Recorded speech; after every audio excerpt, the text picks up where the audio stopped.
No, no, it's not. Yes, there really is. If you go into the bottom left corner, No, no, there's not. yes, it is. Are you doing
Good afternoon, folks. Welcome back. Hope you had a good weekend. Oh my goodness. Just getting situated here. Might take a sec.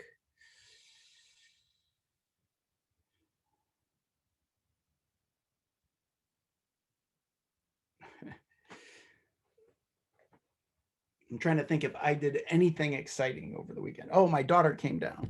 Was that this weekend? I think so. So that was fun. And we went to some friend's house.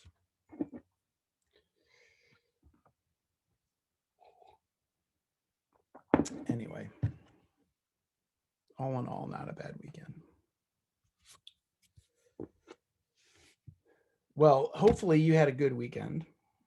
Hopefully you had a chance to get started working on the retake. Let me remind you that that's due on Thursday at 11. Trying to think. Yeah, so just remember that you want to answer every single problem, even the ones that you already got right, just write in your answers. Otherwise, it becomes prohibitive for me time-wise, trying to jump back and forth for every student to see which ones you got right and didn't. And remember that I will average your scores. So, you know, I mean, you can go figure out what the best you could do is and shoot for that. So that would be good. Does that anyone have any questions?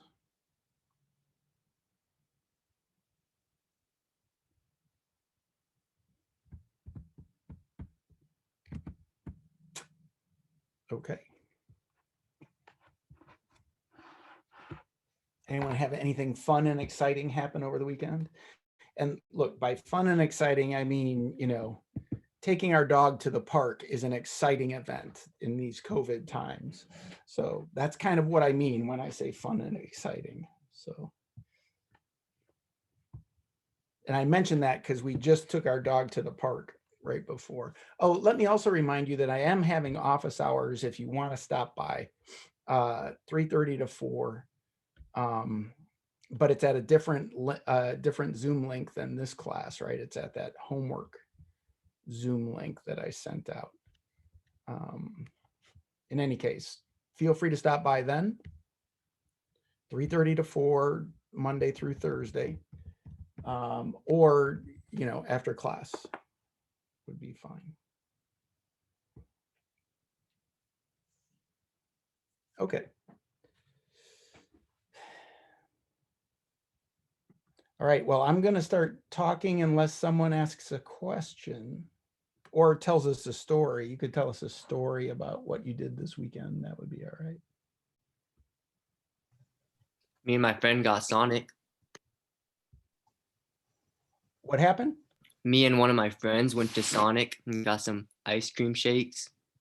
Nice. So it turns out that I regularly bet a shake against my daughter for anything, She thought she knew where these two dogs lived because we go out and walk our dog all the time. And I was like, no way, they don't live there. And so I was so confident I bet 7 shakes, which is, don't do that. It's foolish. Anyway, she won. So I owe her 7 shakes, and Sonic may be the place we go. That could be all right. What flavor did you get? I had cookie dough. Oh, yeah. I like that. We get cookie dough ice cream. I'm big into food. Okay. So yeah, we get cookie dough ice cream. I also like chocolate with peanut butter, which the advantage is that my wife hates that. So I get to eat it all when I get it. Anyway. Anyone else have something they did over the weekend? Slept in late. That's always a good thing if you can do it. I'm craving for a shake right now. Yeah, I know. You shouldn't talk about shakes at 4 p.m. when we got class. Oh my goodness. All right. Okay, so let me remind you then, in writing at least, that that the retake on exam 1, and it's on Gradescope, right? So it's just an assignment that you will have to upload, is due 3/11 at 11 p.m. Okay, so you don't have to do it all. You don't have to do it at all. You don't have to do any. If you're happy with your grade, you can just, that's fine. I am too. But if you want to take advantage of it, that's when it's due. Okay. I will also mention that originally I had thought we'd have a quiz this week because it was 2 weeks after the exam. But since we're doing this instead, I would rather you spend the time figuring this out and doing a good job on that. So we'll have a quiz on the Thursday after, which I guess is going to be the 18th. So the next quiz is on 3/18. And I'll tell you this Thursday what it will cover. So say more on Thursday.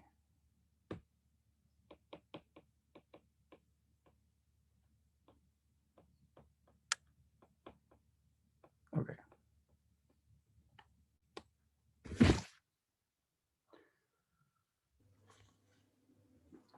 Are we still on a 2.2 or are we continuing on?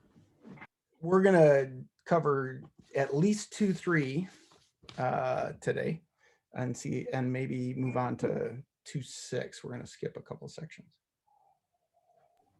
Cool. Do you have any questions on 2-2? Oh no, I was just wondering. Okay. Yeah.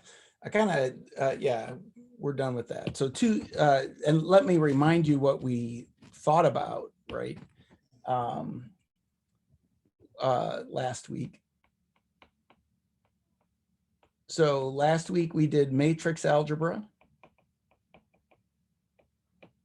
So that included adding matrices, scalar multiplication,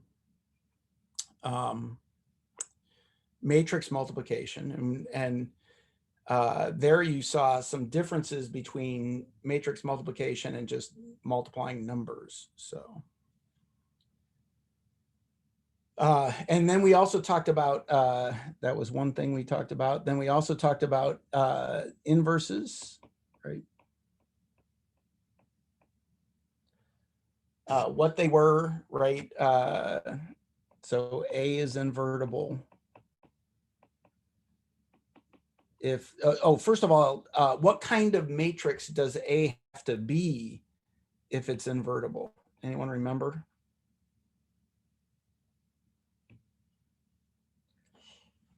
Could a 3x5 matrix be invertible? No, it's got to be square. Yeah, we only work with square matrices. I will mention that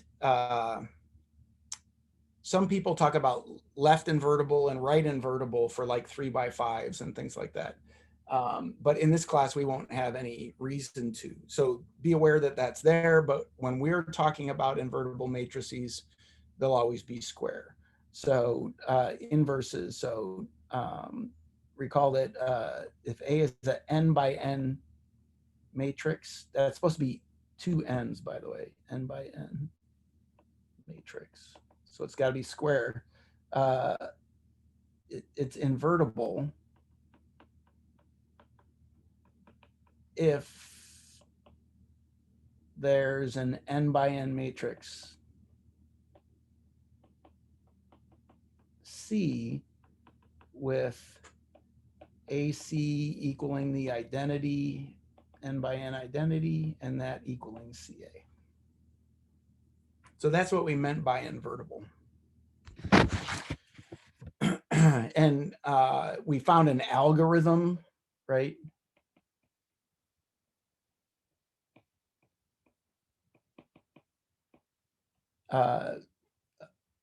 For finding a inverse that just amounted to row reduction, okay? And we also showed that A is invertible if and only if A is row equivalent to the identity matrix.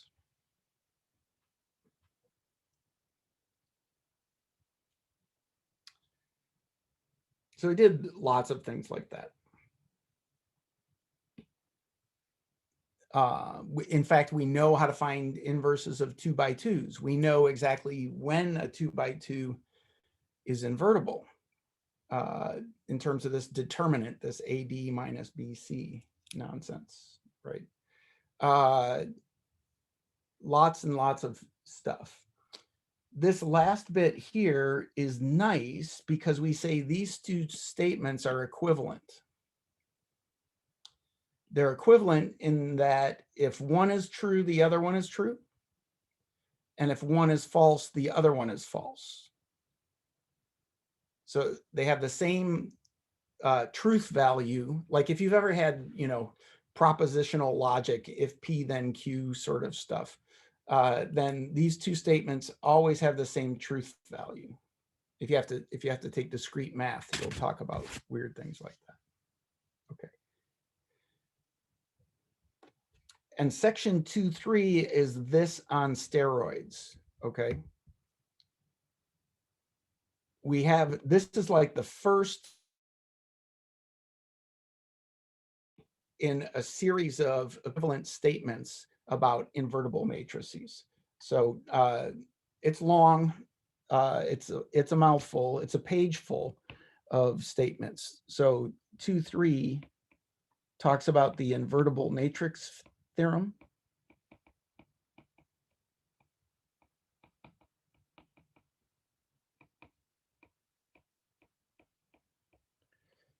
Which I will usually shorten to IMT, okay?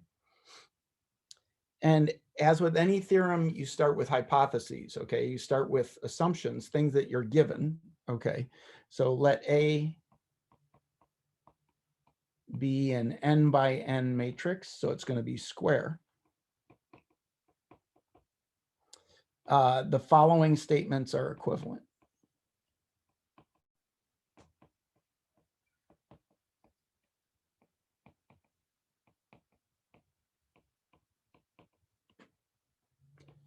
And okay, so we just talked about what it meant for two statements to be equivalent. Means they have the same truth value. They're either both true or they're both false.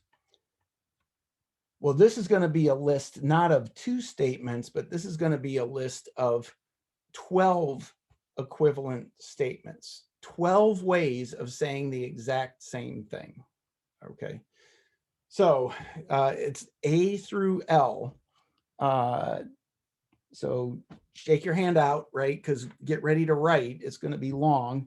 A is, the first statement is A is invertible.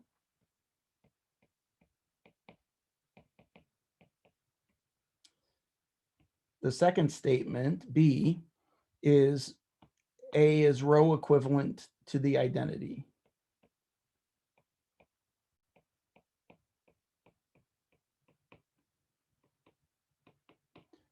So when you do row reduction on A, you get the identity. That is the theorem that we talked about last time. I guess we didn't really have time to prove it in this class, which was unfortunate. But we're just going to take that as a given. That's what I was mentioning back here, that A is invertible if and only if it's row equivalent to the identity. So those are two statements, only 10 more to go. C, A has n pivot positions.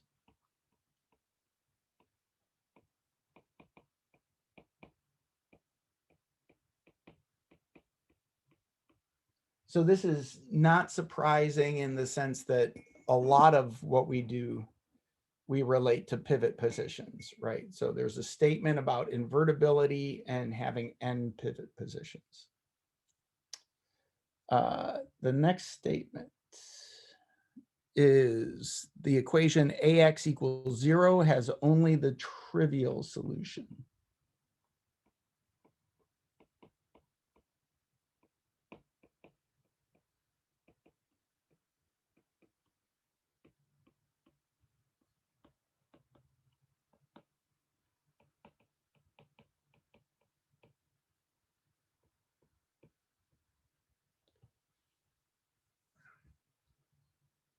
So now we know we're relating invertibility to solutions to equations, right? And that's different, but it maybe isn't a surprise because solutions to systems had to do with pivot positions and row equivalents and all that, right? So they're sort of all intertwined. The fifth property that's the same as invertibility is the columns of A form a linearly independent set.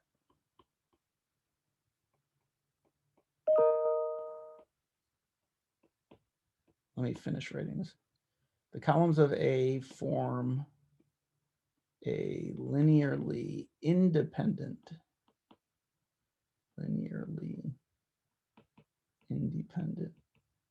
set. Okay, and now I am gonna close my email so we stop hearing dinging. Okay.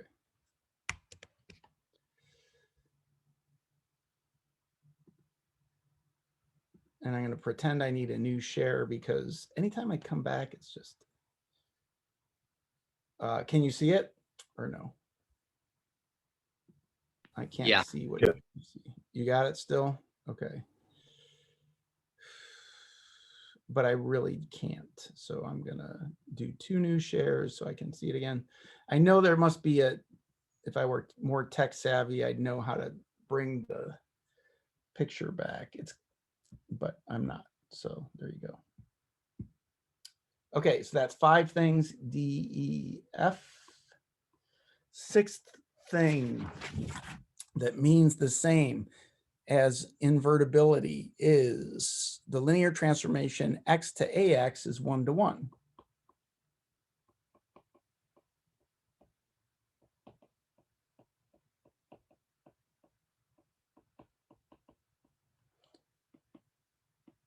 X goes to ax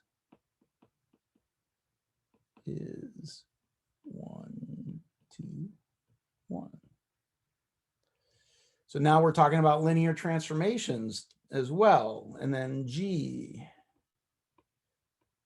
the equation ax equals b has at least one solution for each b. So more on equations. The equation ax equals b has at least one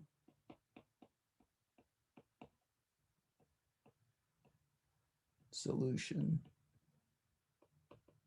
for each b in Rn.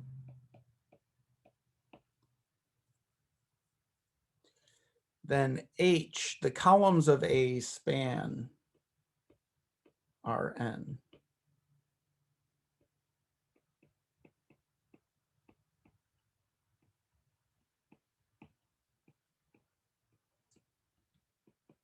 So now we're talking about span as well. So we're relating invertibility to the span of the columns in a matrix. Okay.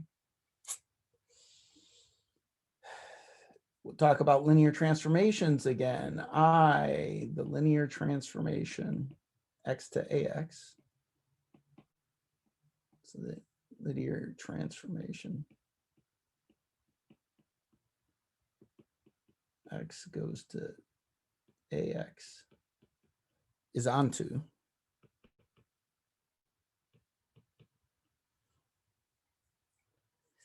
J.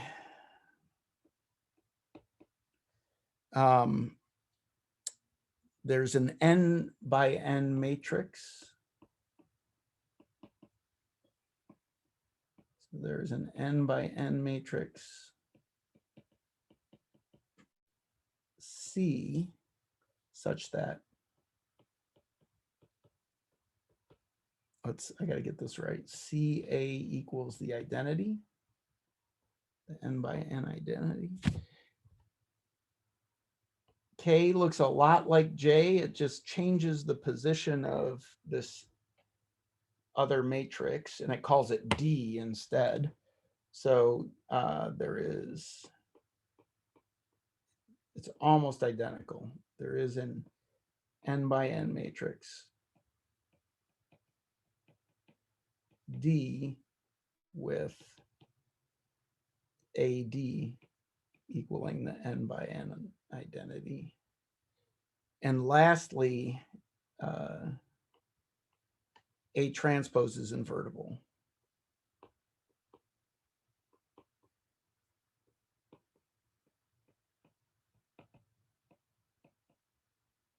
Okay. There's the list. That's all of them.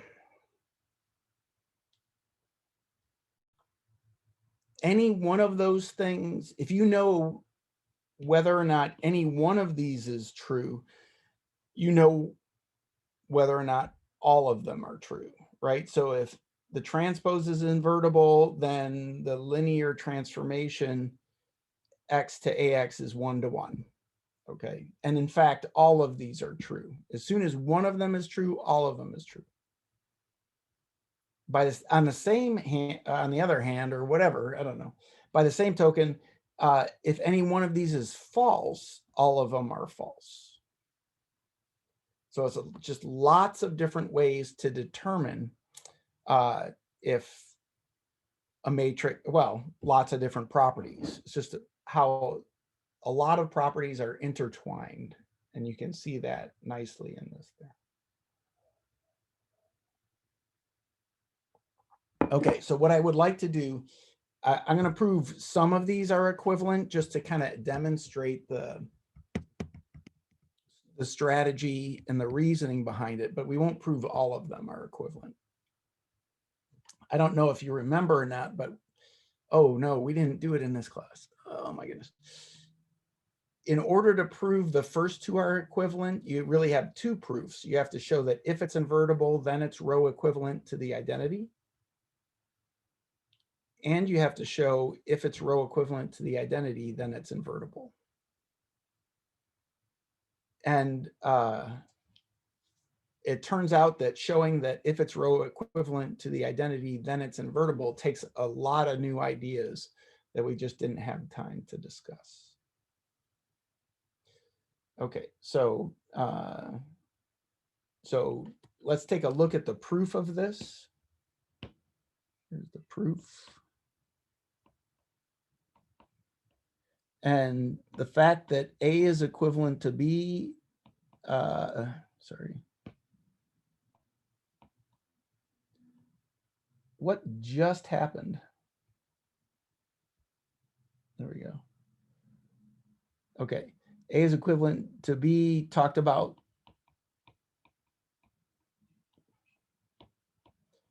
The big idea was that elementary row ops can be thought of as matrix multiplication, and that was the big idea. That was like the new key ingredient to proving that. But we didn't have time to talk about it. Oh, it bugs me. Okay. The way we're going to prove, the way the book proves sort of the rest of these things is not by just taking two at a time and saying, okay, this is the same as that, and proving both directions. It actually proves the implications in one direction, but it cycles back on itself.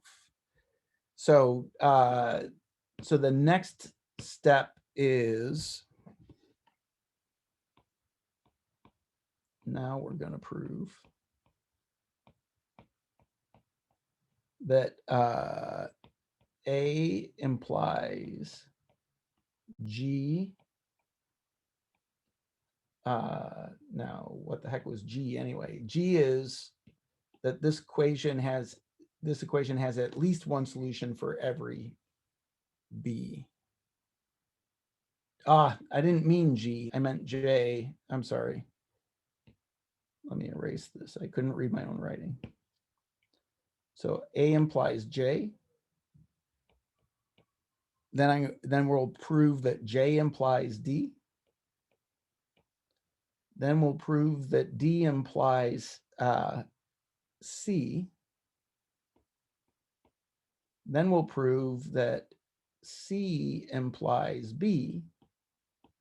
And as soon as we know that B is true, we know that A is true. So this part that's from above.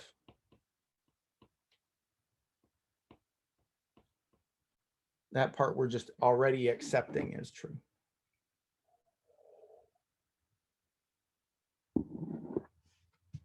Okay. The advantage of sort of proving them in a cycle like this is it takes two proofs to prove that, right? So if I just took two at a time, I would have to prove both directions every time. And that could be a lot. If you prove it in a cycle, that's actually proving that they're still equivalent. Because I know that, for example, I know that C and J are equivalent, right? Because J implies D and D implies C. So anytime J is true, C is true. Okay. On the other hand, if C is true, then B is true, which means A is true, which means J is true. So the fact that we have all these implications actually gives us that you choose any two in here and they're actually equivalent. One implies each implies the other. Okay. Okay, so if I want to prove, so let's start with A implies J. Okay.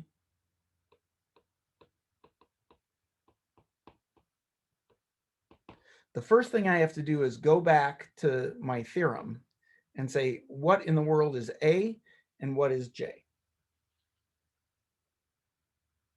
So A says that letter small a says that capital A, the matrix A, is invertible, okay?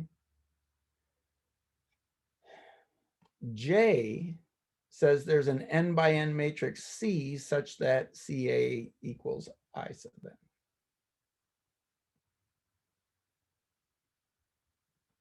So when we're trying to prove, I'm just going over this because I really, some of you might be very comfortable with proofs, but, or arguments or explanations, maybe. Don't be afraid of the word proof. It's just an explanation, okay? So I don't want to scare you by saying the word proof, but if you're trying to prove this, so I just say it, if you're trying to explain why this is true, you're allowed to start with A. So A is your given. You're given that A is true. And what you have to conclude is that J is true. So here, so remember that A said that the matrix A is invertible. So since the matrix A is invertible,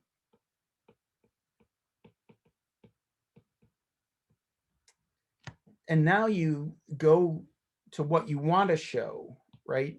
You want to show that there is some other matrix C such that C times A is equal to the identity. In order to do that, you usually go back to the definition, okay? So I happened to have written it here. A matrix is invertible if there is a matrix C with AC equaling the identity equaling CA. That is the definition of an invertible matrix. So I want to show that I can find a C such that C times A is the identity. I know it's invertible, so by definition,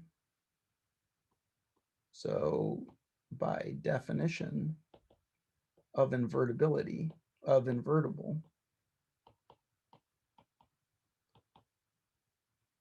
there is C with C times A equaling the identity. And in fact, it also has to equal A times C, right?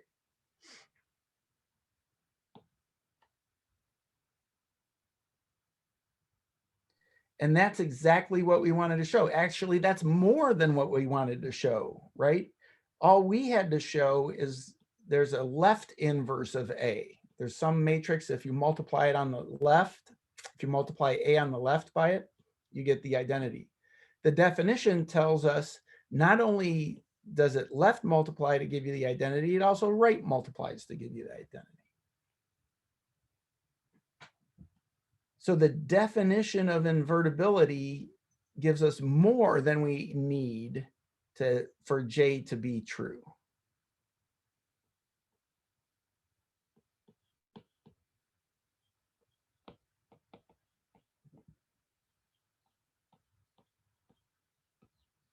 Okay.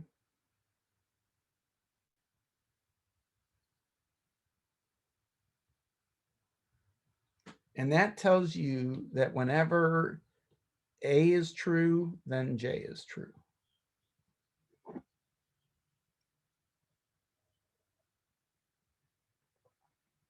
Any questions?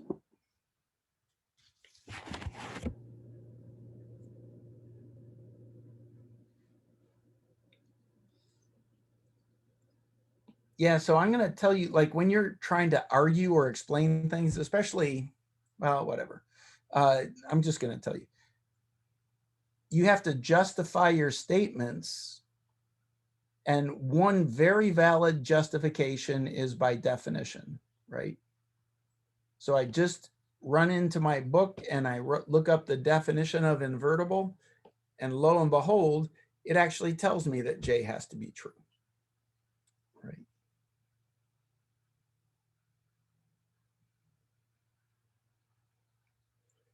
Okay, so we've got this first one. Notice it doesn't go the other way, right? Just because there's this left inverse, I don't immediately see from the definition that if I multiply it on the right, I will also get the identity, right? So that's why they avoided trying to do the double arrow here, because it's easy to prove this way, not so clean to prove this way. But once we do the whole cycle, we'll also know that J implies D implies C implies B implies A. So we will know that J implies A without ever proving it directly. We kind of do this roundabout approach. Pun intended. Okay, yeah, that's okay. Why is this not going away? There we go. Okay, so now we got to prove J implies D.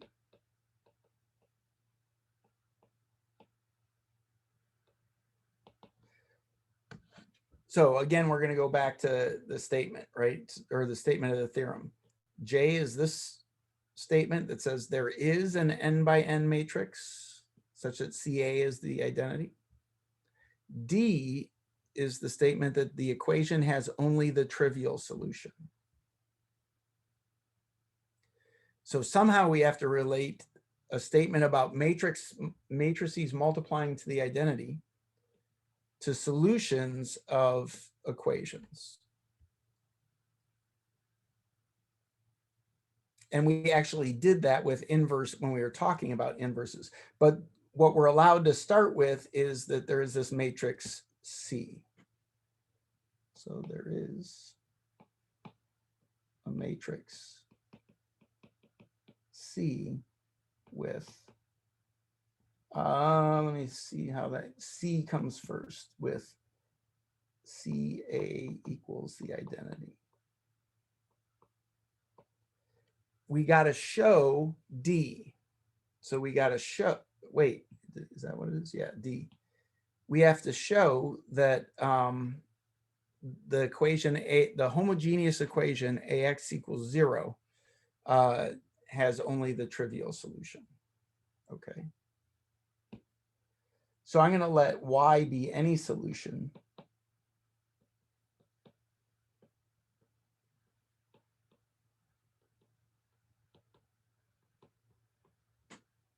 of AX equals 0.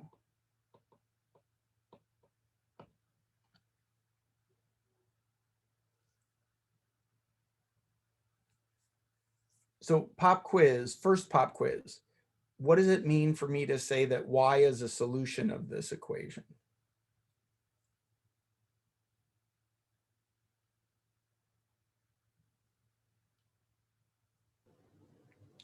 Does it mean that Y would be considered a unique solution? No, not necessarily unique. I haven't said that here. All I've said is that it is any solution. So it's a solution. But what does that mean I can write down in terms of like an equation? That's got to be true.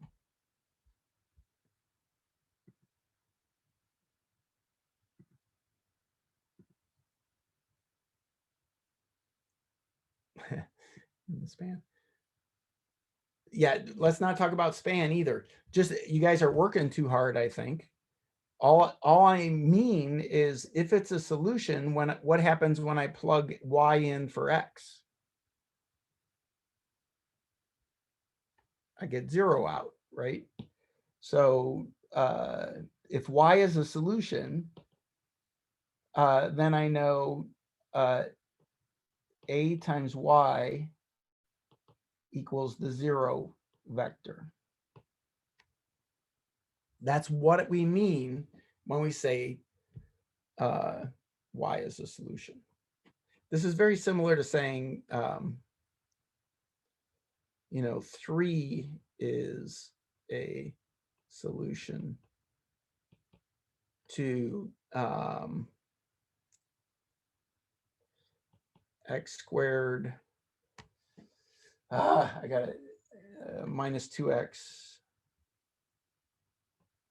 minus 3 equals 0, right? If I write this down, how would you check to see if I was lying or not? Plug in 3. Just plug in 3, right?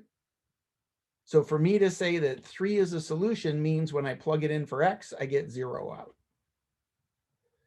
Similarly, over here, for me to say that y is a solution to this matrix equation means when I plug y in for x, I get 0 out. That's all I mean. Okay, so I'm going to erase this bit.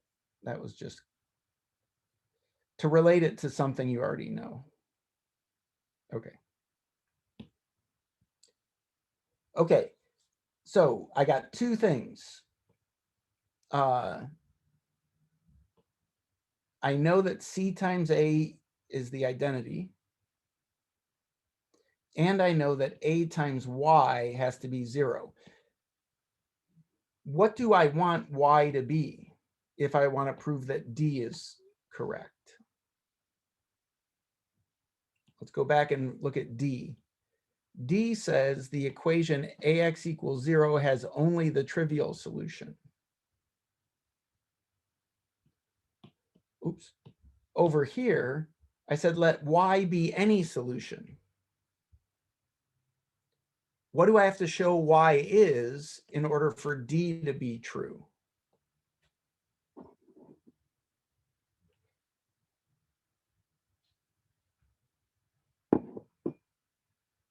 What does D say? D says the only solution is when X is 0.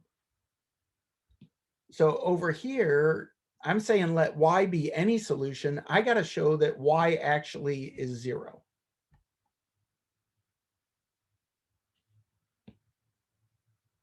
Or let me say, if I show,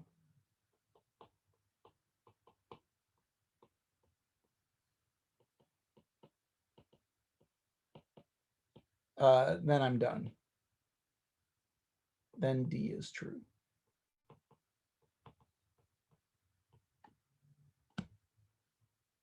Does that make sense?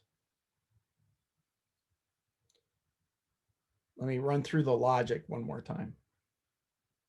I want to prove that this, oh my goodness, you gotta love the automatic erase. I want to prove that this equation has only the trivial solution. Here I'm saying let Y be any solution. If I can show that that any solution has to be the 0 vector, that means that every solution is the 0 vector. So 0 is the only solution.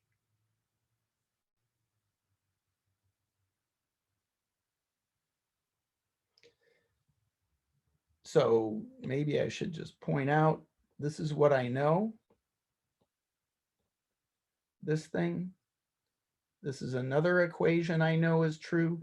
And my goal, so the question is, how can I use this, the fact that CA equals the identity, and the fact that AY is 0, how can I use that to prove that Y is 0, Y itself is 0?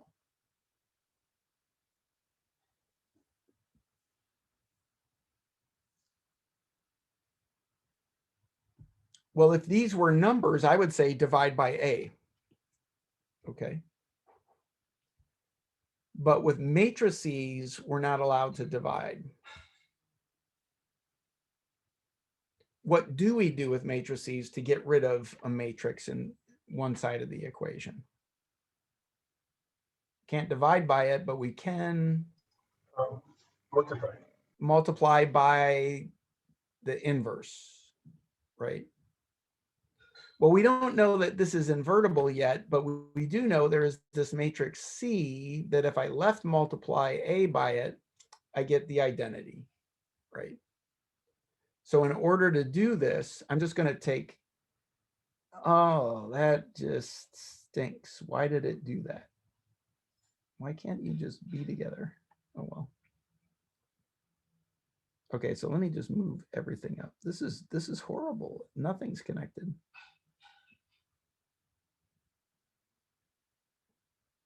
Sorry, I just need a little more room at the bottom.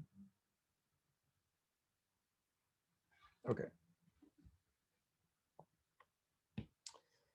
Okay, so we're going to left multiply by C.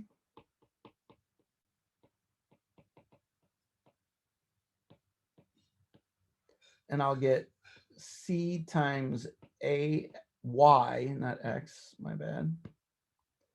C times AY is equal to C times 0.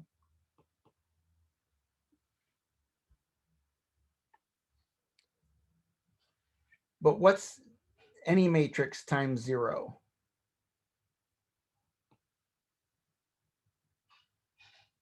Well, that'll just be 0, right? Just think about, you're just hitting every column with 0. So when you form the product, you just get the 0 vector.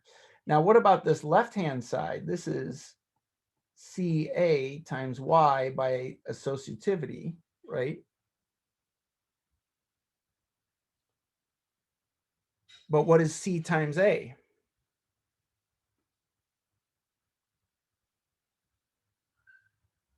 C times A is just the identity. Yeah. So this is going to be the identity times Y has to be the 0 vector. But what's the identity times anything? Or what's the identity times Y? That's just Y. So this gives me that Y is 0. Okay. So what we've shown is if you give me any solution, it has to be 0. You give me any solution Y, this shows that it has to be 0. That means 0 is the only solution and D is true, right? And notice how we use this fact that C times A is the identity right here in simplifying.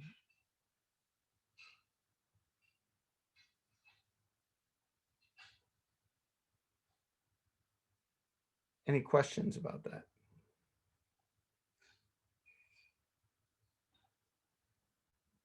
Yeah, so I can highlight that, right? In terms of, that's my given. This step is justified by given, right? This step is justified by associativity of matrix multiplication. And then the first one is just left multiplying. The last one is that well, I'm not even going to write it down, but the reason this last statement is true is the identity times anything is just that anything. Okay. All right, any questions?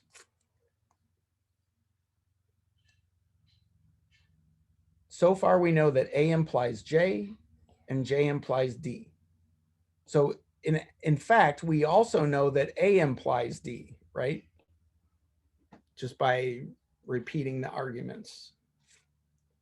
So now we want to prove that D implies C.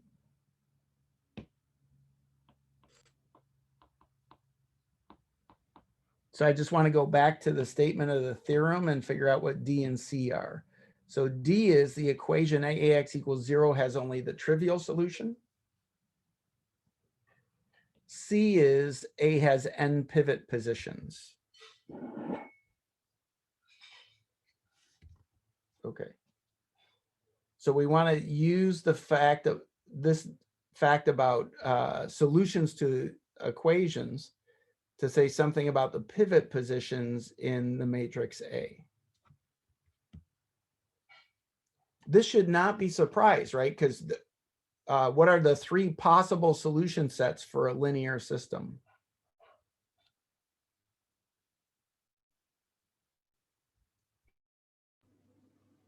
What kinds of solution sets can you get for a linear system?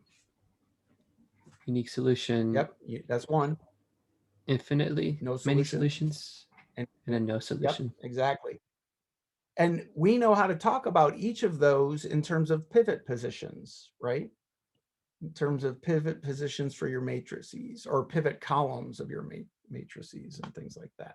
So it shouldn't be surprising that, and in fact, there's probably some theorem in the book that tells you exactly this, that equation has only the trivial solution.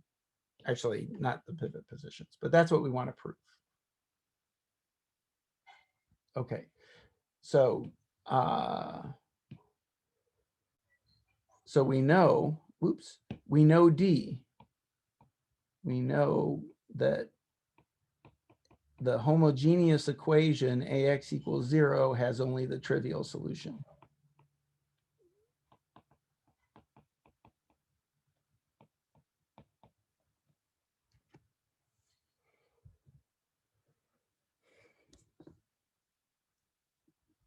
And we want to relate that to pivot positions.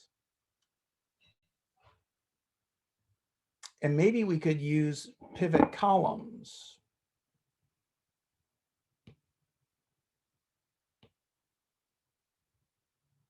So if that has only the trivial solution, how can you tell if it, so we just talked about, you can either have a single solution, no solutions, or infinitely many solutions.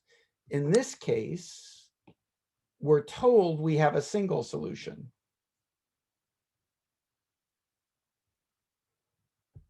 We're told it has one solution, and the one solution is the trivial one. Okay, so it has exactly one solution. That's it.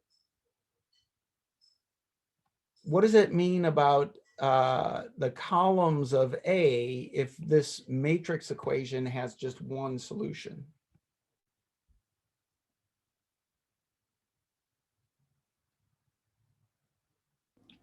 They would need to have pivot positions. Every column has to be a pivot column, right? Because suppose one of the columns is not a pivot column, then what? It wouldn't be trivial. Yeah, because there's a free variable, right? If you have a non-pivot column, that gives you a free variable, which means either it's inconsistent, which we know is not true, or it's got infinitely many solutions. So if it has exactly one solution, it has the matrix A has to have, every column of A has to be a pivot column. So then every column of A is a pivot column.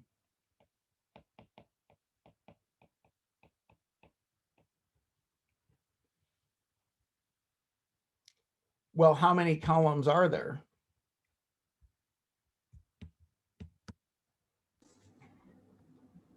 Would it be n? Yeah, because we're starting out in the very beginning of this theorem saying, let A be an n by n matrix. Okay, so at the very beginning of this theorem, we're saying let A be an n by n matrix. So if every column is a pivot column, then A has n pivot entries.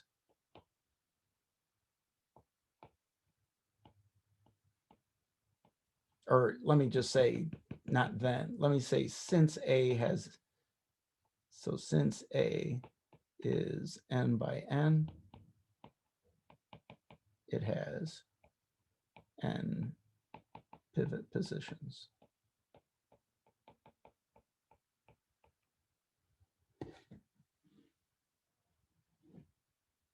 Every column is a pivot column. It's n by n. So it has n pivot positions. Any questions? So that's D implies C. Let's go look at what we want to do next. So next we need C implies B. And since we've already babbled about B implying A, that'll complete the entire cycle here. So we need that C implies B.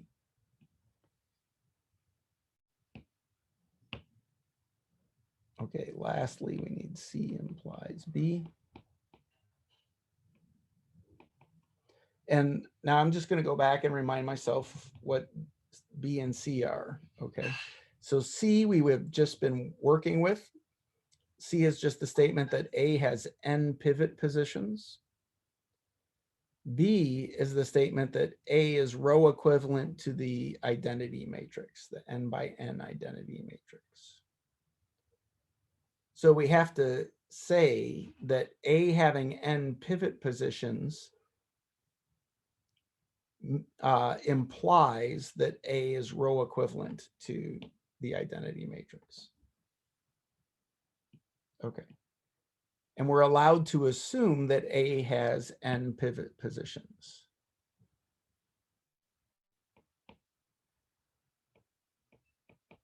The matrix A has n pivot positions.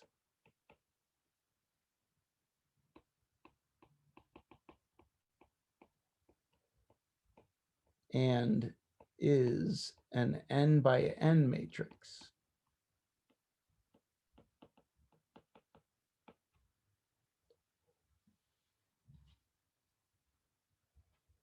So that means every column and every row has a pivot position,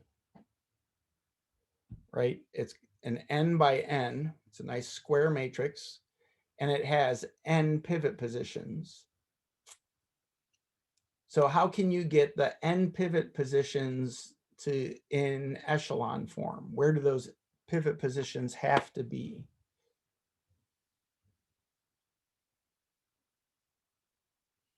Diagonal. On the diagonal, that's it. Therefore, the pivot positions must be on the diagonal.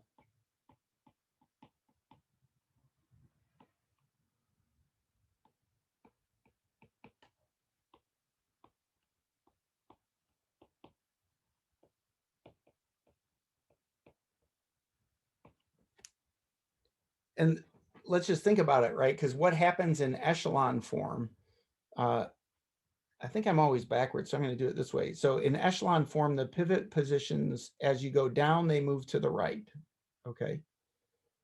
And they have to move to the right. Well, if you move more than one slot, so if you miss a diagonal entry, there's no way you can have a total of n pivot positions. The only way you can do it is by choosing the n entries down the diagonal. Okay. And if the pivot positions are on the diagonal, what does it look like in reduced row echelon form? You got a square matrix, pivot positions down the diagonal. What does it have to look like in reduced row echelon form? What's in each pivot position in reduced row echelon form?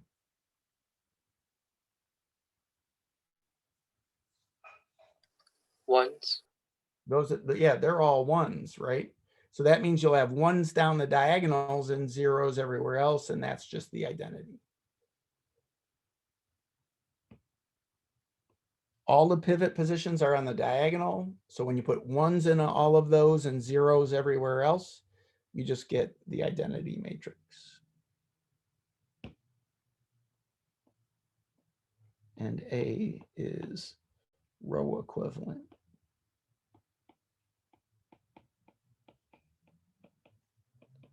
To the identity matrix. Right, in a 3 by 3, you had to have your pivot positions along the diagonal. Remember, in reduced row echelon form, you get zeros above and below your pivots, right? Every pivot column has just one 1 in it. And so each of these will have a 1 in reduced row echelon form and zeros above and below it. And it has to look like that. Okay. The last one is B implies A, and we already did this. So we already, B implies A is already done.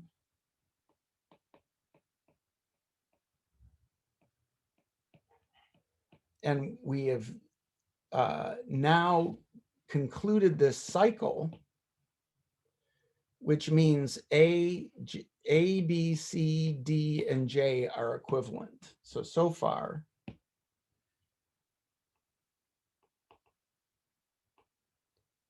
A, B, C, D, and J are equivalent.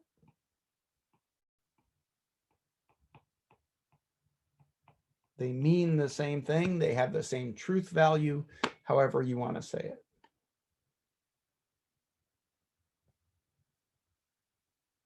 And so if you look at the text, the rest of the proof will go through another cycle and then a couple of little equivalences between individual ones. But in the end, you will have that all of these 12 statements mean the same thing. They're either all true or they're all false. So we call that in math or in logic, we call that equivalent statements. Does anyone have any questions?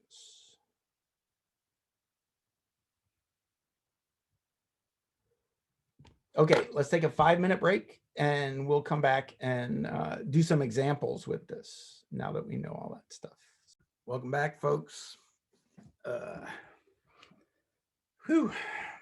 Okay, gonna sit straight. So did that break bring up any questions? Do you have any questions for me? Thinking about that.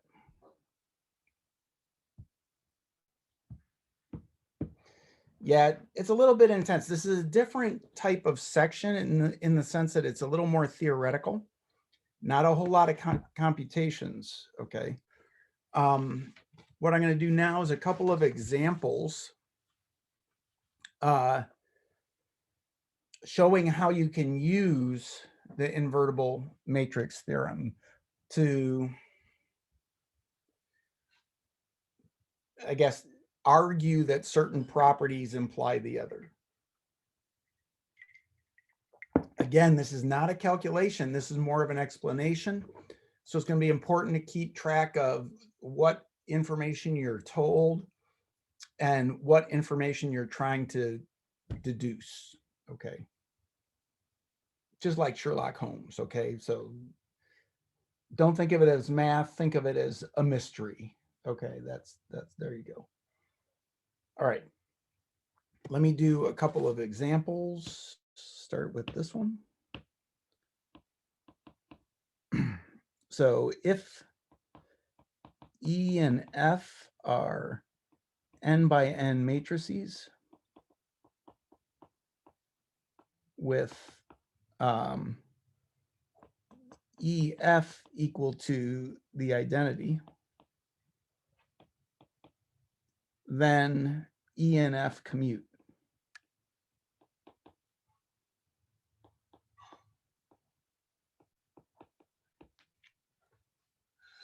Why? Okay, so with these explanations or arguments,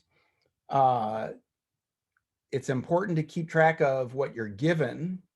So here we're given n by, well, actually, it's important to understand the whole thing. Okay, so let's read the whole question again.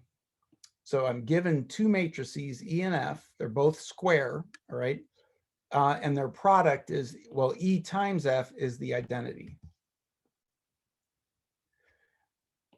When you see the then, that's what you have to show. So what we want to show is that E and F commute. And it's really important in doing these problems that you understand what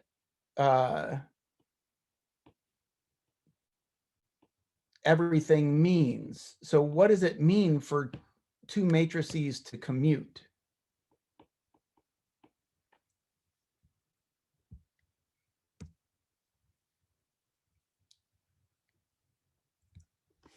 So this might be worth a Google search, you know, if, but commute, because we talk about commutativity, we talk about associativity.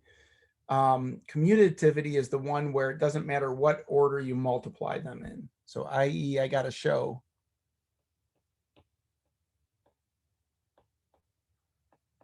EF equals FE. Okay.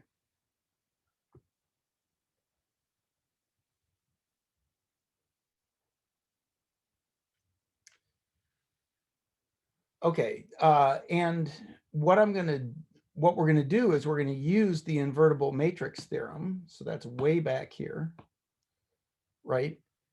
And we're gonna try and figure out which of these properties we could say something about. All right. In terms of what we're given. So in this case, we're given not what we want to prove. We want to prove they commute, but we're told that EF equals I. So we're told EF equals I. So I'm going to look at the invertible matrix theorem, the statements, and start just scanning through and try to find one application, say. Okay. So A is invertible. I don't know that. Row equivalence, it didn't say anything about that. Pivot positions didn't say anything. I start scanning through, asking myself, where can I use the EF equals I? And you get down to J and K, and you start to see things that look like EF equals I.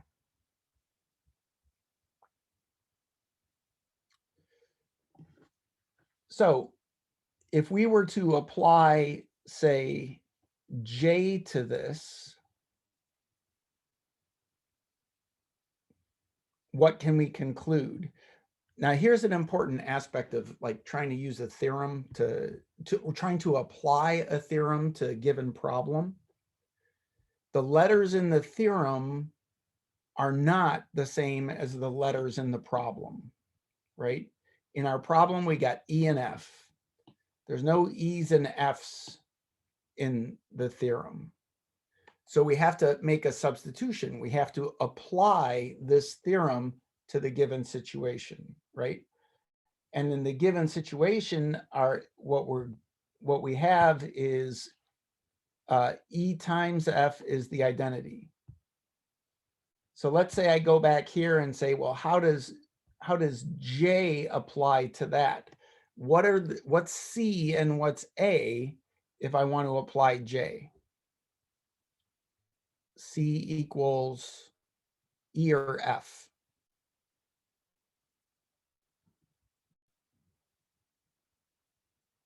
Let me remind you what we're told. We're told that EF equals I. I want to apply J. Which one is E and which one is F? Is A equal to E and C equal to F, or vice versa? I think A would be E and C would be F. Okay. Why do you say that? Because since it's saying CA equals I, it's saying that C goes first, but that's like after the letter A. So I just assumed that F would be first and then E would be like afterwards.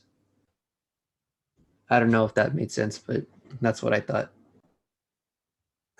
Actually, I should copy J down. So you're getting the exact, what's important is the order, okay? But not alphabetical order, but the order in the equation. So J says there is a matrix C such that CA equals IN. So let me just write this down. The invertible matrix theorem part J says there is a matrix C such that CA equals IN, right? So if that's true, then all the other statements are true. So J true implies all other statements are true for A, right? So in the theorem, let's just look at the theorem for a second. In this theorem, it's all about A, right? Everything is about A. So down here in J says, if there's a matrix C such that CA is the identity, then all of these things are true about A. Notice that it's not saying what's true about C, it's saying what's true about A. A is invertible, A is row equivalent to I, A is end pivot positions, right? A. Okay, so it's very important for us to decide what's A and what's C. And what's important is the order that they come in. So we're told that EF is the identity, right? So we can apply, so statement J is true. So statement J is true with C equaling E. And I don't remember what you said, by the way. And A equaling F. Right? Because what's important is that C has to be the first matrix in the equation, and A has to be the second matrix in the equation.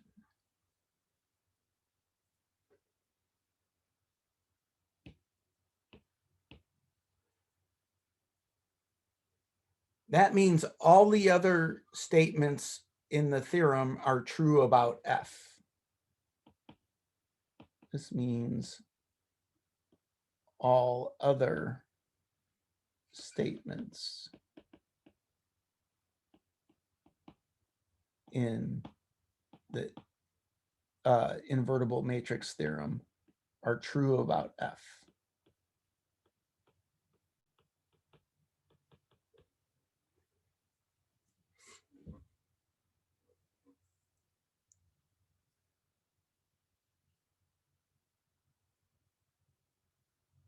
This is the power of the theorem, right? And this is also a very important skill to work on and develop. And that is when you have a general statement using letters that you don't know, being able to take that general statement and apply it to a specific situation that has different letters, ones that aren't the same. The way you apply theorems changes depending on the setting. In this particular setting, what was important was the order in which the matrices are multiplied together. Wait, so how come it's not the other way around, where instead of E representing C, why wouldn't it be like the other way around? Because the order is important in the statement of J. So whatever is first in the product is what they're calling C. Whatever is second in the product is the matrix A, which is what the whole theorem is about. So I just look at my product and I say, what's the first matrix? The first matrix is E, so that has to be the C that I'm talking about. It has to be, it can't change, because matrix multiplication is not commutative in general, right? Oh, okay, I see. I don't want to draw like too much, but I look at this product and I say, whatever order they come in, I apply C and A in the same order, right? Okay, so pop quiz. Suppose I had decided, you know what, I'm going to use K instead. J and K are almost the same, right? The only difference is where the A is in the product. Remember, the reason A is special is because this whole theorem is about A. Every single one of these statements is a statement about what a property that A has. There is no other statement in this theorem that has anything to do with D, right? So D is unique to this guy. So whatever's in the first slot, that's the one you can conclude this whole theorem about. Just like in J, what we just did, A was in the second slot.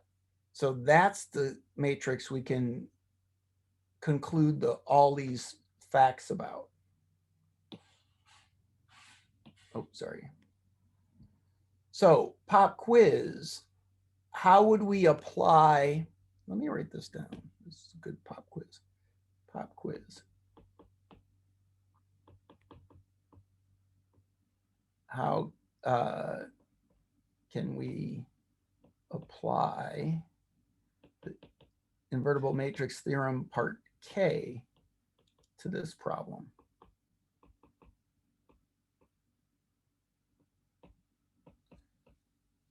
So what I mean by this is, look, applying J to this problem tells me all those statements in the theorem are true about F, right? So if I go back to the theorem, I can substitute F in for A in all of these statements, and everything is true about F.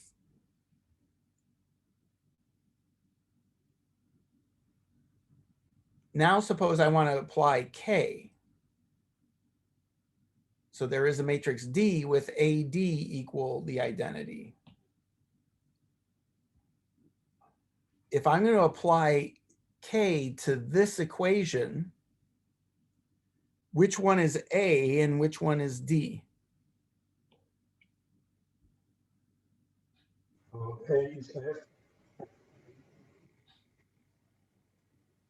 In you know what? I'm getting confused. Let me go back and figure out what K says. K says there's a matrix D with AD equal the identity. So let me just copy that down. So K, remember, says there is a D with AD equal the identity, right? So the pop quiz is, if we're told that this is true, can I say that the entire theorem is true about E?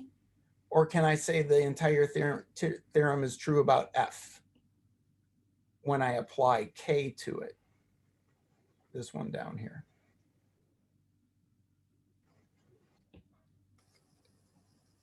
To F? So since EF equals the identity, the invertible matrix theorem is true for E or F? That's the question. Which of those two? And let's take a vote, okay? Let's just vote. So thumbs up means E, clapping means F, okay? Just take a vote. It doesn't matter. I'm gonna stop sharing and so I can see. So thumbs up means E, clapping means F. So I'm getting a perfect mixture. This is awesome. See, in the class, what I would have you do is just go into groups and discuss this. Does anyone want to describe why they think what they think? So I can't even remember where the thumbs up were and where the clapping was. So is the invertible matrix theorem true for E, or is it true for F when we apply K?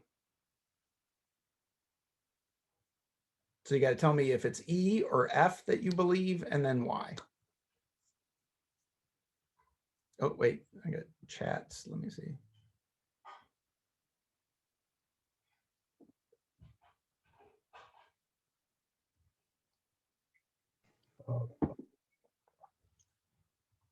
It doesn't much matter if, you know, I'm just looking for input. Like, what are you guys thinking?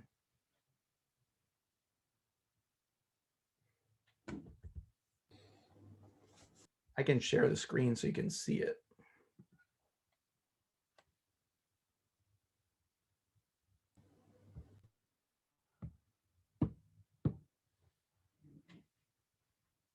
Okay, and what we're looking at is way down here, right? I want to apply K to this situation. K says this. I guess I should say this. So what I'm saying is this equation looks like that equation, right? So I can apply K using this equation.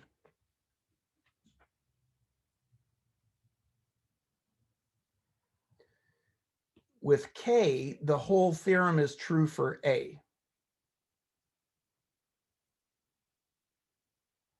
If I use this equation instead, what's the whole theorem true for, E or F? And why?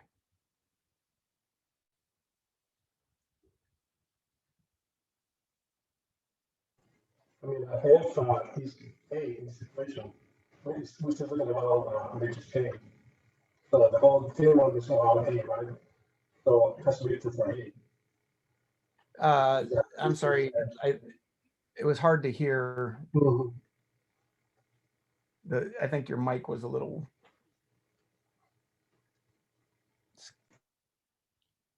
So I didn't hear that at all. I'm sorry. Do you want to try again? I mean, the theorem is good for A, right? The theorem's good for A, yes. So I'm assuming A is good for A, which is F. We're still talking about A, even though we assume there is a Well, why were you assuming it was good for F? I didn't hear the reasoning that A is. we talk about F, we talk about A, and you know, K is also talking about A. So, I mean, the proof is about A, or you know. So I'm just thinking about F. Are other people able to hear him? Because I really can't. No. Okay. No. Okay. Yeah. Sorry, Hector. Something's up with the mic. I just don't know. Anyone else want to give it a shot?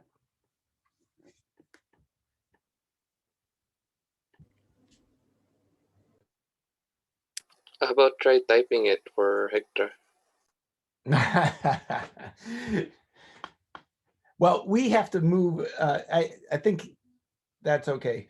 I want to talk about this as if it were a template, okay? And each of these are positions, A and D.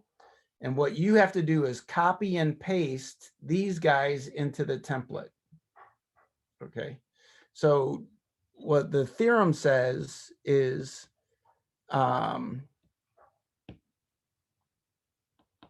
if AD is the identity, then the intermediate, or not, sorry, sorry, invertible matrix theorem is true for A. Okay. And now we have, so actually even before then, sorry, let me just erase that. I want you to think of this as a template. Think of AD equaling the identity as a template. So really it has a slot for where your A goes and a slot for where your D goes, and you need the identity out, okay? And I have to take, so what we know. So we know, what do we know? I forgot. We know that E times F is equal to the identity. And so I have to take my cursor, highlight E, hit Control C so it's in the buffer, and then take my cursor and put it in one of these two slots in the template. As soon as I get it into one of those two slots, I hit Control V and that goes in, okay? So I'm gonna take my cursor, I'm gonna put it in front of E, and then I'm gonna, I'm gonna highlight E and Control C it, okay? So it's now, I know this is ridiculous, but I'm hoping that this sets something in your mind, right? I mean, how many times have you had to write your email address in for something and then they ask you to copy it again so that they know you haven't made a mistake, and you just Control C and then put the cursor in and Control V? That's what I'm talking about here, okay? So this is the first time you typed your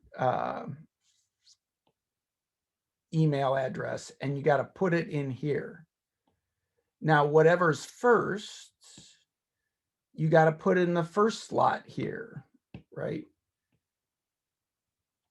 So I put my cursor in there, and then I Control V, and what comes out is E.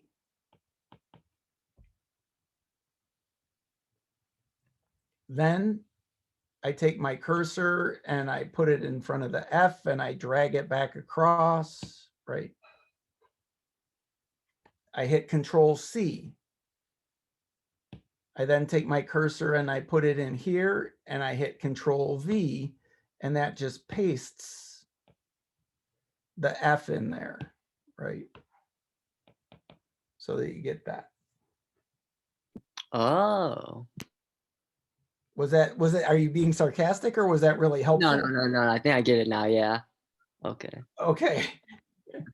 I mean, I appreciate sarcasm, so it would have been okay to be sarcastic, but but the point is, when you apply this, oh my goodness, that was ridiculous. When you apply this part of the theorem to a specific setting, you have to think of the theorem as being this template and the setting as what you copy and paste into the template. So the theorem says the roles played by the first matrix and the second matrix are different. The first matrix is the one that has everything in the world true for it. The second matrix is just the matrix I multiply by the first matrix to get the identity.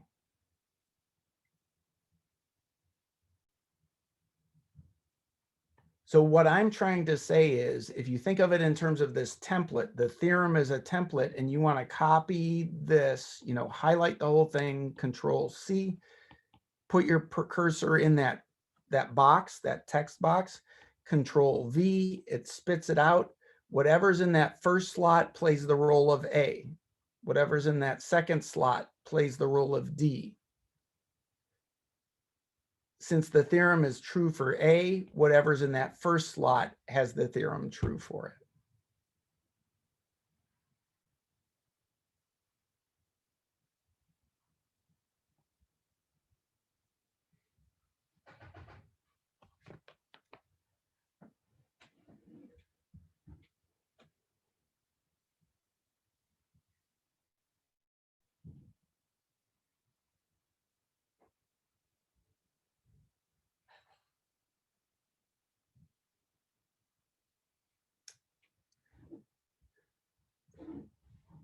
So hopefully you now believe, this is worth thinking about, okay, folks? This is worth thinking about because it doesn't go away.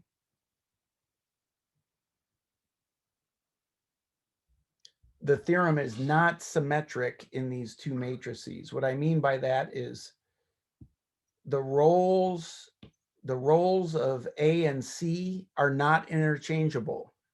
They're very different animals. C is very different from A in here because A is special because all this stuff is true of A. C just happens to be there to multiply by A to get the identity. Similarly, the roles of A and D are not the same. A and D are very different. A has this entire theorem true about it. D just happens to be the matrix that I multiplied A on the right by to get the identity. So that's that. So I think I've beaten that. I've said it a couple of ways. Sometimes it just takes a cup of coffee and looking at things, okay, to try and understand how you apply the general theorem to a specific instance. Okay, so in this case, to apply, E is the answer, right? E plays the role of A. So if I'm going to apply part K, then I know that the whole theorem is true about E. Right, so E is the answer. Okay, so what I was thinking was that when you're looking at the equation of A times D equals I, and when you asked is IMT is true for E or F, I was actually looking at the letters other than A, and I wasn't sure if that made sense, so that's why I was kind of hesitant. Well, you can. I mean, I'm not sure what you mean by looking at the letters other than A, but D is the one that's not important, right? And D is in the same position as F. Yeah. So you would say that that F you ignore and everything is true about E. So when it asks like, is IMT true for, you were actually referring to what is considered, which letter considers for A? Yes. Oh, okay. I thought it was like a letter other than A, but it was actually the focus. Oh no. Well, A. so all of the theorem, the general theorem says all this junk is true for A, right? Okay. And so I was just trying to say, if I start with this equation, which matrix is all the junk true for? Is it all true for E or all true for F? And since E is in the same position as A, it's all true for E. That's all I was trying to say. Yeah, I was literally thinking of the opposite. Yeah, that's, yeah. Okay. So what I know, so if I'm going to apply K to, I'm going to just write this. So the T part K applied to the equation EF equals I says E is invertible. It says E is row equivalent to the identity. So let me write that in symbols. It says E has n pivot positions. It says nothing about F, right? It says all that other junk. So I'm just, it says all that other junk that the theorem had, right? All of these are true about E. So the equation EX equals 0 has the only the trivial solution. The columns of E form a linearly independent set. And it's just E everywhere when I choose to apply K, right? When I choose to apply J, the matrix in the second position has all this stuff true.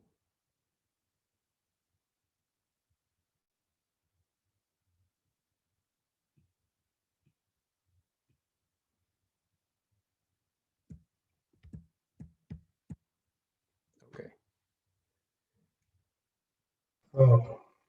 Professor, Yeah. can you go back to the original question? Because I'm confused.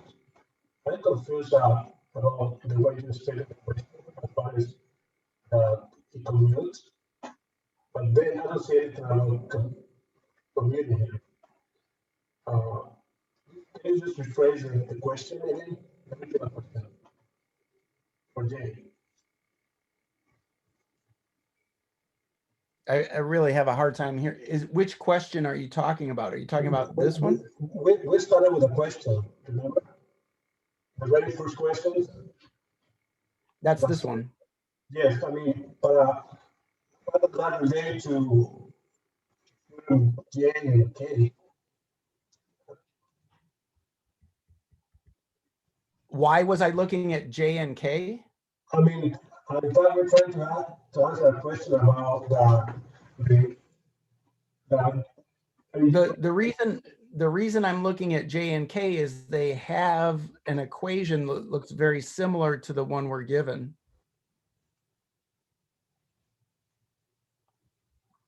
okay, what about the part that you said that and that's commute? It's not Yeah, so that's the part we want to prove. That's what we want to show. So we're not done yet. Oh, okay. That's why I'm confused. Yeah. No. Yeah. All I've done is tried to figure out how to apply the invertible matrix theorem. Okay, so we haven't answered the question yet. That's what I'm talking about. No, we haven't. Oh, okay, that's why I'm confused. Okay, I'm still waiting. Thank you. Yeah. So I think I should probably try and recopy the question. See, I can't really tell. Yeah, anyway. So let me just copy this. Okay, so now let's go back. Let's just start again. So let's just paste this. So this example. Okay, so it's your job to go back, drink a couple cups of coffee and figure out what we were just blabbing about. All right. What I would say is the following. So since EF equals I, the the invertible matrix theorem part K says that E is invertible.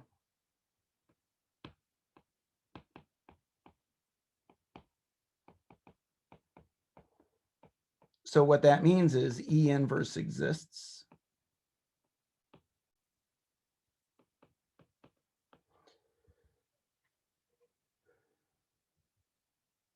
And all of that stuff we were blabbing about is just to get me to be able to say this, okay? What I want you to know is, or understand, what I want you to understand is how this part of the intermediate value theorem tells me that E inverse exists. That's what's important. So all that talk, the thumbs up, the clapping, everything was just supposed to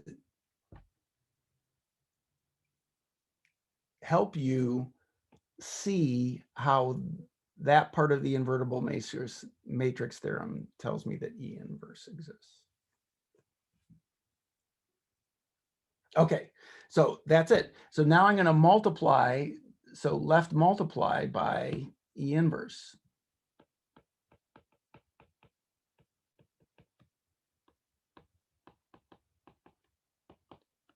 To get that E inverse times E times F is equal to E inverse times the identity.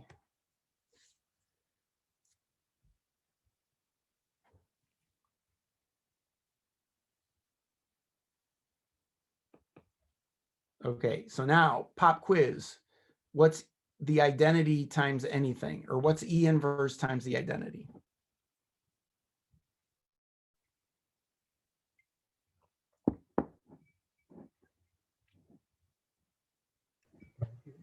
E inverse. Yeah, that's just E inverse, right? So that's just, and then what happens on the left-hand side when I have E inverse times E times F?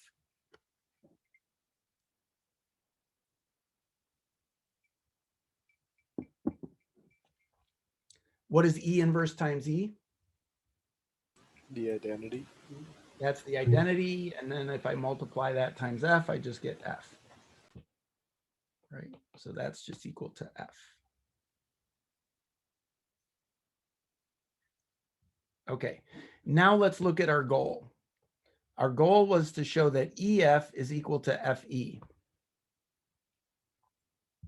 I know that EF is the identity matrix, so I got to look at FE. So then FE is equal to, well, F we just found was E inverse, right? So that's equal to E inverse times E, but E inverse times E is just the identity. So that's equal to EF.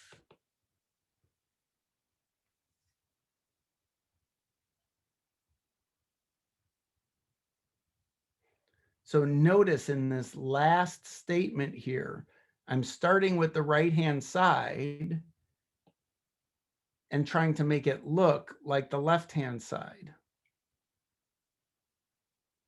Because the left-hand side I know is the identity, right? Okay, so if I start with the right-hand side, FE, I know that F is E inverse, so I'm just substituting that in here, right? And I know that E inverse times E is the identity. And I'm told that the identity is EF, so they commute.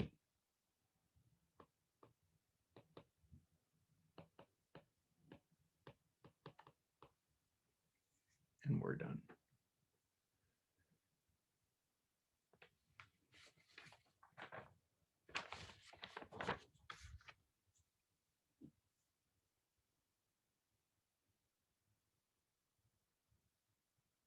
Okay. So any other questions about this particular problem?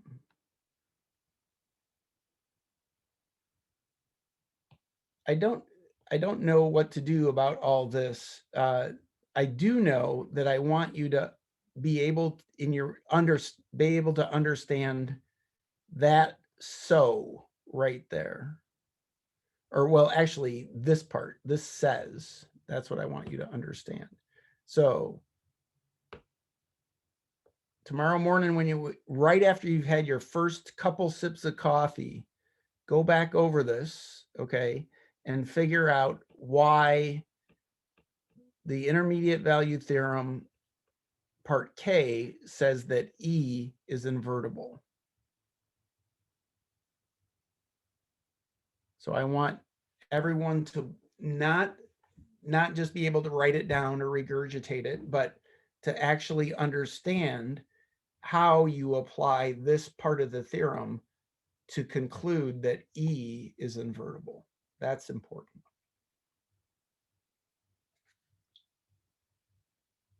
Okay, any questions about that?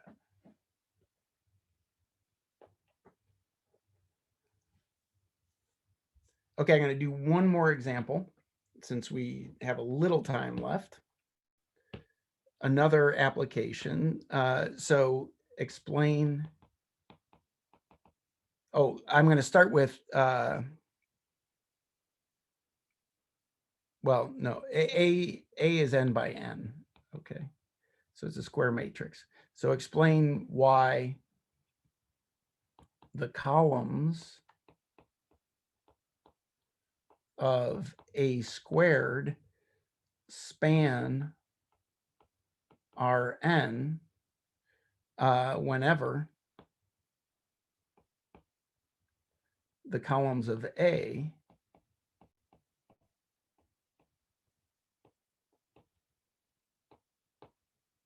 are linearly independent.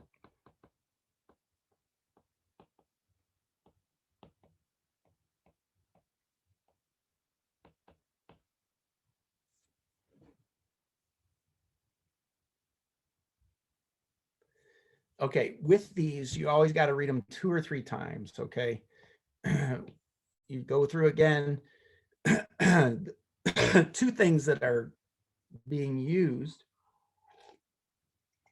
or discussed are spanning, right? So the columns of A squared spanning an entire Rn, and linearly independent. Those are the 2 properties that we're worried about, spanning and linearly independent. The other thing you might want to notice is in the one case, it's the columns of A squared, and in the other case, it's the columns of A. So there's something about matrix A telling me something about A squared. Okay. So I'm going to go back to my invertible matrix theorem. I think I'm going back there. And I'm going to look for something about spanning and something about linear independence in the columns of the matrix, right? In the they're different matrices, A and A squared, but both of them, we're talking about the columns, in the one hand spanning and in the other hand linearly independent, okay?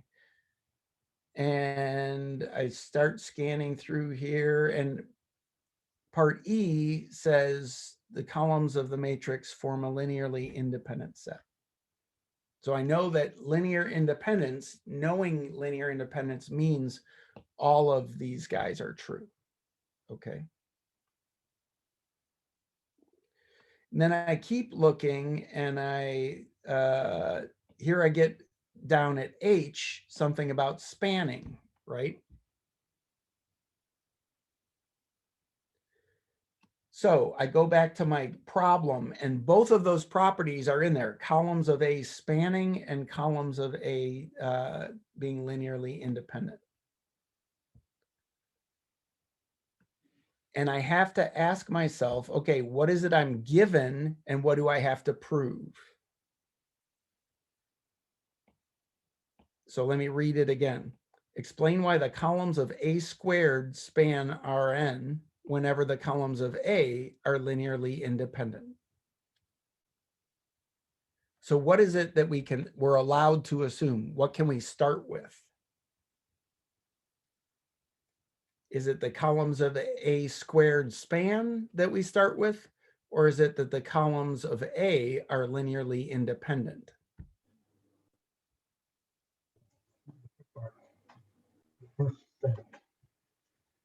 So this is what we start with, right? That the columns of, because it says whenever, right? Explain why this has to be true whenever that is true, right? So in this case, we have explain why. And then we have statement 1, right? Is true.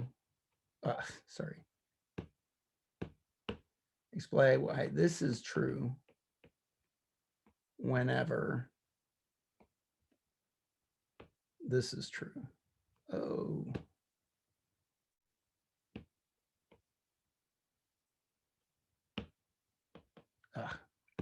Too much, too fancy. So the important word here is whenever, right? So what we're told is we can start with green, right? So you start with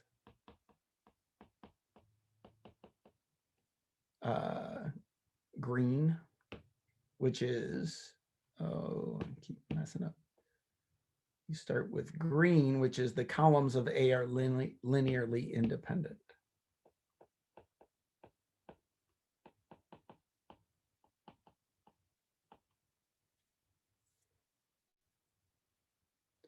And I got to show that the columns of A squared span, okay?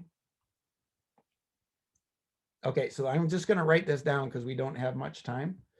And you can do this tomorrow with your coffee as well. So we know that if the columns of A are linearly independent by the invertible matrix theorem part E, So since columns of A are linearly independent,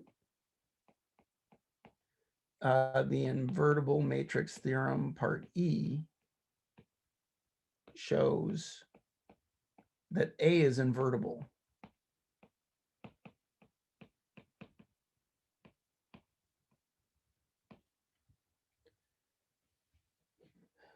Okay, I want to conclude that the columns of A squared span, and I can do that. I can say they span if I knew that A squared was invertible, right? If A squared is invertible, then all these statements are true about A squared. In particular, H would be true, right? So if I can just conclude that A squared is invertible, I'm good. So I'm going to just say, since A squared is equal to A times A is a product of invertible matrices,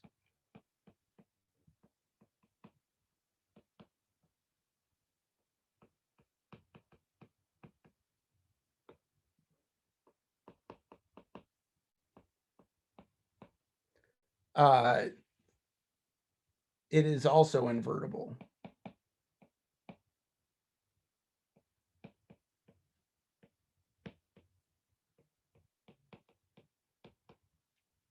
Okay. And here what's going on in the back of my mind is AB inverse is equal to B inverse A inverse, right? This in words says the product of invertible matrices is invertible. If A and B are both invertible, then the inverse of AB is B inverse A inverse. Okay. So since A squared is invertible,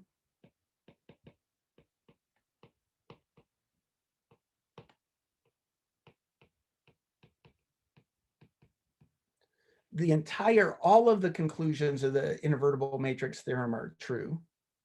So invertible matrix theorem part H is true about A squared. And the columns of A squared span Rn.